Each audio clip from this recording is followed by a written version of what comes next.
शरणागति पुष्ट होने के लिए सबसे पहला लक्षण है दैन्यता।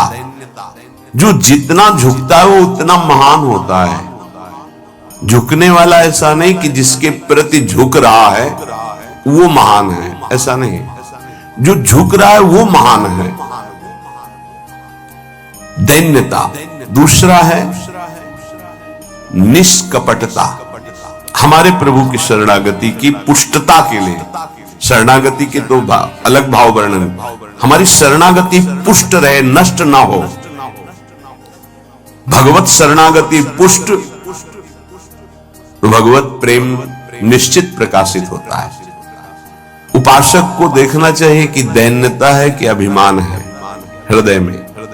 दैन्यता का स्वरूप है किसी भी तरह से हमें गाली दी जाए, अपमान किया जाए, निंदा किया जाए, तिरस्कार किया जाए तो मुझे ऐसा ही लगे कि मैं ऐसा ही हूं, इसी का पात्र हूं। उसे दैन्यता कहते हैं। वाणी से हम माइक से बोलेंगे कि हम अधम हैं, बड़े नीच हैं, बड़े ऐसे हैं, ये भी दैन्यता की भाषा है। और हाथ जोड़कर प्रणाम मुद्रा में रहेंगे, ये भी दैन्यता की मुद्रा है।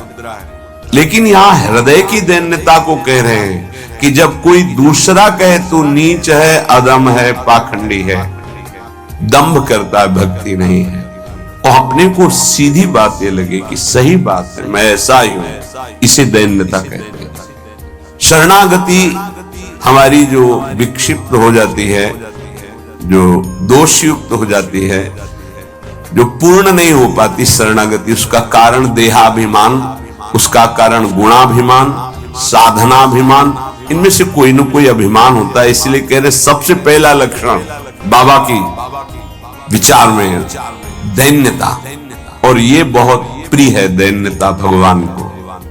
इसलिए निष्कपटता, कपट नहीं रखना चाहिए। हरि और गुरुदेव, हरि गुरु चरण सेवा अनुसरहु, अर्चन बंदन संतत करहु, दास संतन कर शुक्ला। हृदय में कम से कम एक जगह तो निष्कपटता आ ही जाए गुरुदेव भगवान से। पर ये बहुत छलिया मन है, ये सर्वज्ञ प्रभु से भी छल करना चाहता है, बहुत छलिया है। अगर हमारी शरणागति का अपहरण कोई करता है तो अभिमान और कपट, दूसरा जब निष्कपटता है तो कपट अगर है तो हमारी शरणागति ढक जाएगी। मोहि कपट छल छिद्र न भावा, मेरे प्रभु कह रहे हैं। यही दरबार दीन को आदर, पक्की बात। पहला है दैन्यता, दूसरा है निष्कपटता। शरणागत उपासक के हृदय में कपट नहीं। कपट का मतलब होता है कि मुख से कुछ और बोल रहे हैं और हृदय में कुछ और है। ये कपट प्राय अपने लोग बहुत अच्छी तरह हृदय में सजा के रखते हैं, इसलिए शरणागति पुष्ट नहीं होती। निष्कपटता, जैसे का वैसा, बिल्कुल गुरु के सामने, प्रभु के सामने, उसमें। तीसरा सत्यता, वाणी में सत्य, हृदय में सत्य, आचरण में सत्य, सत्य धर्मयुक्त। असत्य संपूर्ण संसार के भोग और संबंध है। किसी भी संबंध और भोग में प्रियता है तो शरणागति का अपहरण हो जाएगा। सत्य श्री भगवान, नाम, धाम, लीला, रूप, प्रेमी जन। इसके अलावा सब मिथ्या। जितना कुछ देख रहे हो परिणाम देखा जाता है, परिणाम में सब झूठा। चौथा सर्व समर्पण। सर्व शब्द लगा हुआ है, तन मन प्राण एक एक वृत्ति केवल अपने शरण की तरह। यहां सर्व समर्पण नहीं होता, समर्पण होता है पर सर्व समर्पण नहीं होता। सर्व समर्पण कुछ हमारी पर्सनल वृत्तियां हैं, कुछ हमारी शर्तें हैं, कुछ हमारा है तो सर्व समर्पण नहीं। सर्व समर्पण दशरथ जी महाराज के श्रीमुख के वचन, नाथ सकल संपदा तुम्हारी, मैं सेवक समेत सुत नारी, सर्वस्व आपका। जहां कहीं शरणागति पुष्ट पाई गई तो सर्व समर्पण वाले की, वो चाहे राजा ही क्यों ना, महाराज शिवाजी, वीर शिवाजी, समर्थ गुरु रामदास जी सर्व समर्थ, पीपा जी सर्व समर्थ। कैसा शरणागति पुष्टता का ये लक्षण, सर्व समर्पण। पीपा जी महाराज राजभाव में अपने सब राज वैभव के साथ गुरुदेव श्री रामानंदाचार्य जी के साथ, वहां तो पार्षद खड़े रहते थे, सहज में ऐसे थोड़ी मिल सकते हैं। आप जाके प्रार्थना की, कह दो कि महाराज पीपा जी आए हैं, स्वामी जी के चरणों के दर्शन करना चाहते हैं, जाके सूचना दे, वह जाके कह दो कि हाँ राजा महाराजाओं की कोई आवश्यकता नहीं। स्वामी जी साक्षात भगवान का स्वरूप रामानंदाचार्य जी आए और उनका महाराज का आदेश है कि हाँ किसी राजा महाराजा की जरूरत है। उनको लगा मेरे से कोई गलती हो गई।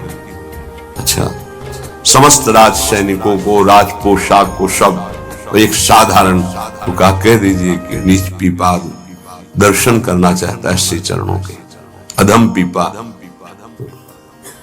स्वामी जी से कहा, स्वामी जी ने कहा कह दो यहां खड़े खड़े क्या करता है, और समीप में कुआं है वहां गिर जाए।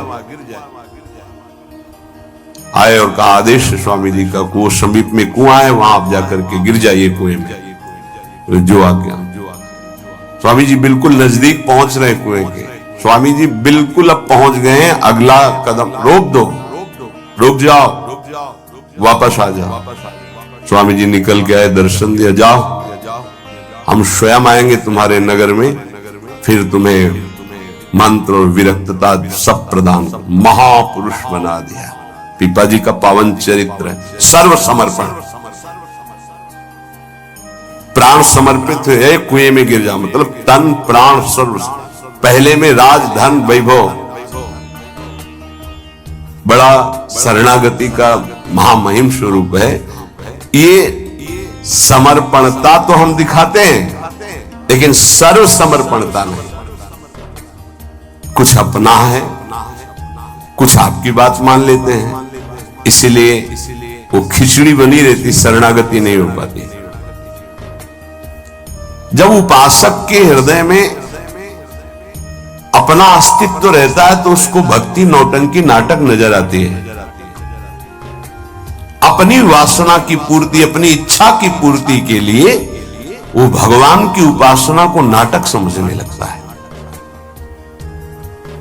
अगर अपनी वासना, अपनी इच्छा, इसका त्याग कर दिया जाए तो भक्ति का परिचय मिलता है।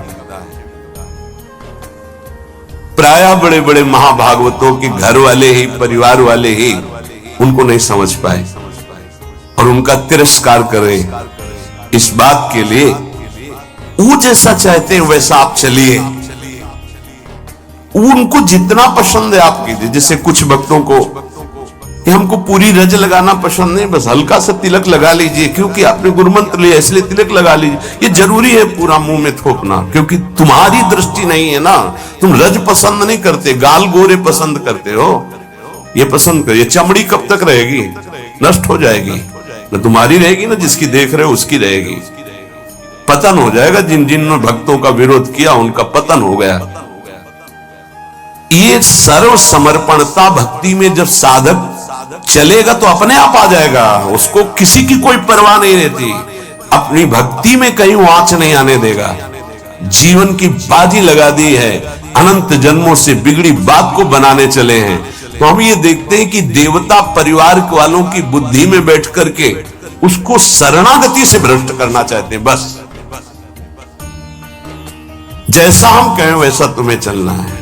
अब भी तुम अपना अधिकार रखते हो, भगवान की कृपा मनाओ कि अभी तुमको कुछ मान रहे हैं, इसलिए सुन रहे हैं वो भक्तजन, और ना माने, केवल प्रभु को माने, तो रत्नावती जी ने मूड मुड़ा लिया और खिलाफत